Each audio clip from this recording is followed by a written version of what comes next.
नमस्कार दोस्तों, स्वागत है आपका आज के मुख्य समाचार में, जिसमें सबसे पहली और बड़ी खबर में आपको बताएंगे कि बीजेपी विधायक के भाई पर जमीन कब्जाने का आरोप। किसान ने कहा कि न्याय न मिलने पर आत्मदाह कर लेंगे। दूसरी बड़ी खबर में जिक्र बिहार का, रामविलास पासवान की जयंती पर बिहार में गरमाएगी सियासत। मैदान पर अलग अलग उतरेंगे चिराग और पारस गुट के सिपाही। और तीसरी बड़ी खबर में आपको बताएंगे कि बिहार में अक्टूबर से पहले हो सकता है पंचायत का चुनाव, और आपको बताएंगे कि कब जारी होगा कार्यक्रम। हर एक खबर की गहराई में आपको ले जाएंगे दोस्तों, लेकिन उससे पहले अगर आपको भी ऐसा लगता है कि यूपी के चुनाव में भाजपा को बड़ा नुकसान होने वाला है, तो आप अभी इस वीडियो को लाइक कीजिए और इस लाल बटन को दबा के चैनल को फ्री में सब्सक्राइब करके घंटी बजाकर कमेंट में लिखिए जय हिंद। दोस्तों, रुक करते हैं तमाम बड़ी खबरों की तरफ। एमपी के टीकमगढ़ जिले में बीजेपी विधायक के भाई पर जमीन कब्जाने का आरोप लगा है। किसान ने कहा है कि अगर हमें न्याय नहीं मिला तो हम आत्मदाह कर लेंगे। पिछले 3 महीने से किसान अधिकारियों की चौखट पर दस्तक दे रहा है, मगर उसे न्याय नहीं मिल रहा है। जिले के काली रोड पर किसान शिखर चंद जैन की 2 एकड़ जमीन है। किसान शिखर चंद जैन ने कहा कि 10 अप्रैल को विधायक के भाई और उनके लोगों ने मेरी जमीन पर कब्जा कर लिया है। आरोप है कि इन लोगों ने पेड़ काट दिए और पिलर तोड़ दिया। इसके बाद विधायक के भाई ने जमीन पर कब्जा कर लिया है।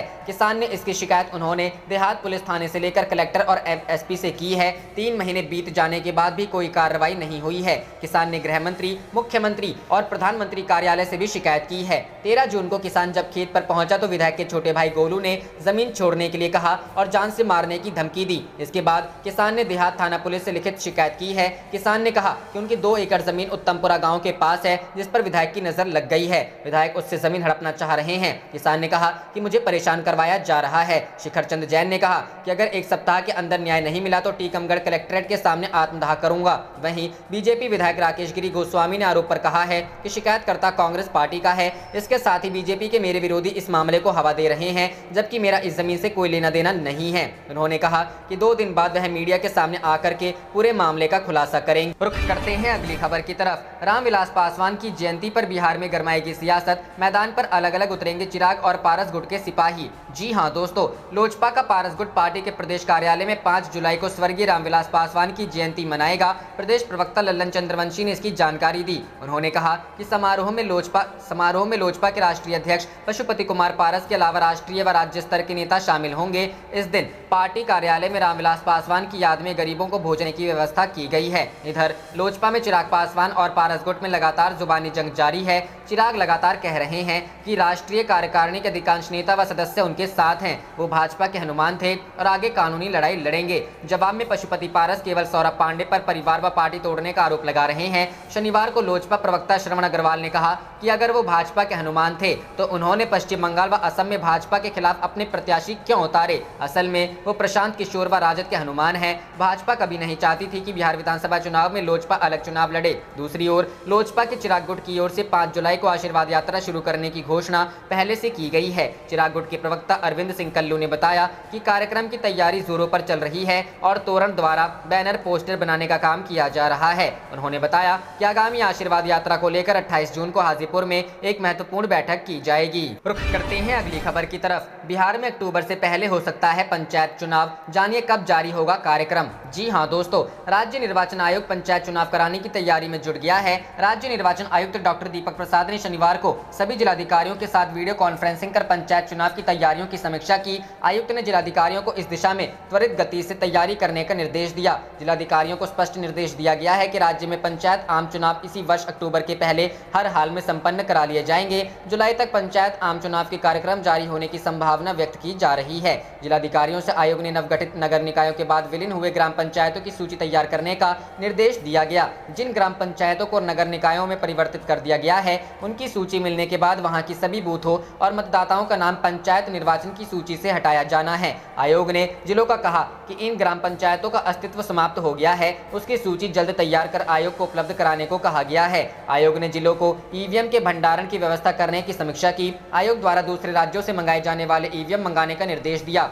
जिलों को उनके लिए आवंटित किए गए ईवीएम को दूसरे राज्यों से लाने को लेकर पदाधिकारियों को नामित किए जाने का भी निर्देश दिया गया। बूथों के भौतिक सत्यापन करने का भी निर्देश दिया गया। आयोग ने 10 चरणों में पंचायत चुनाव कराने की तैयारी कर रहा है। आयोग ने कहा कि पंचायत चुनाव कराने को लेकर सभी कर्मियों की सूची पहले से ही तैयार कर ली जाए। वीडियो कॉन्फ्रेंसिंग में आयोग के सचिव योगेंद्र राम के अलावा अन्य अधिकारी भी उपस्थित थे। करते हैं अगली खबर की तरफ। भाजपा उत्तर प्रदेश में योगी को बचाना चाहती है तो करेगी किसानों से बात, बंगाल को रखें याद। जी हां दोस्तों, किसान आंदोलन के 7 महीने पूरे हो गए हैं। इस बीच कई बैठकें हुई, बवाल मचा और 5 राज्यों में चुनाव भी हुए, लेकिन किसान आंदोलन चलता रहा। किसान संगठन खुद के अराजनीतिक होने का दावा करते रहे, मगर राजनीतिक उनके मंच तक पहुंच चुकी थी। केंद्र सरकार ने सदैव एक ही बात दोहराई कि वह बातचीत के लिए तैयार हैं। किसानों का कहना था कि पहले हुई बातचीत का नतीजा क्या निकला। जब सरकार के मंत्री खुले तौर पर तीनों कृषि कानूनों के पक्ष में बोल रहे हैं, तो आगामी बैठक का नतीजा क्या निकलेगा, इसका एहसास किसानों को हो चुका है। शनिवार को राहुल गांधी ने कहा वे आंदोलनकारी किसानों के साथ खड़े हैं। उन्होंने ट्वीट में लिखा, सीधी सीधी बात है, हम सत्याग्रही अन्नदाता के साथ हैं। किसान संगठनों के नेताओं को पहले यह उम्मीद थी कि 5 राज्यों में चुनाव के बाद भाजपा किसानों से बात करेगी। उस वक्त कहा गया कि असल बाजी तो पश्चिम बंगाल चुनाव में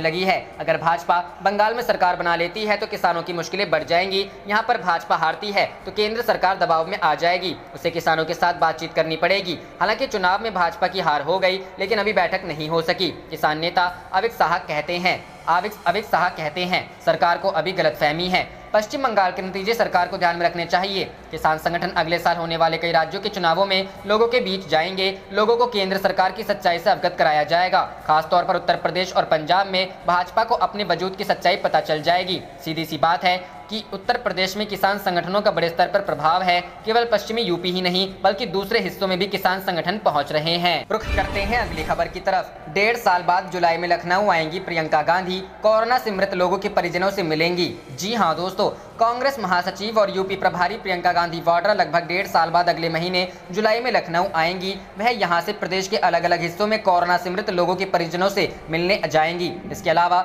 लखनऊ दौरे के दौरान प्रियंका पार्टी के स्थानीय कार्यकर्ताओं और नेताओं के साथ विधानसभा चुनाव के मद्देनजर मंथन करेंगी। उनके मीडिया के साथ सीधा संवाद करने की योजना भी है। वहीं कांग्रेस कोरोना त्रासदी पर राज्य के विभिन्न स्थानों पर फोटो गैलरी बनाएगी। इससे पहले प्रियंका दिसंबर 2019 में लखनऊ आई थी। सूत्रों का कहना है कि प्रियंका के आने का कार्यक्रम पार्टी पदाधिकारियों को मौखिक तौर पर बताया गया है, पर दौरे की निश्चित तिथियां नहीं दी गई हैं। हालांकि पार्टी हाईकमान ने दौरे से पहले प्रदेश में कोरोना से हुई मौतों के वास्तविक आंकड़े प्रत्येक ब्लॉक से जुटाने के लिए कहा है। इसके लिए स्थानीय टीमों को काम पर लगा दिया गया है। ये टीमें कस्बों, मोहल्लों, गाँव और मजरों में जाकर जानकारी रही है। प्रियंका गांधी ने हाल ही कोरोना के इलाज के लिए दवाइयों की 4.5 लाख किट और 6 लाख लीटर सैनिटाइजर यूपी भेजा था। दवाइयों की किट और सैनिटाइजर कहां बांटी गई, इसका ब्यौरा भी तैयार किया जा रहा है। वहीं सूत्रों का कहना है कि कोरोना त्रासदी को बयां करने के लिए पार्टी अनेक स्थानों पर फोटो गैलरी स्थापित करेगी। इसकी लगातार तैयारियां की जा रही। रुख करते हैं अगली खबर की तरफ। भाजपा के खिलाफ कांग्रेस और सपा लामबंद मिलकर लड़ेंगे जिला पंचायत अध्यक्ष का चुनाव। जी हां दोस्तों,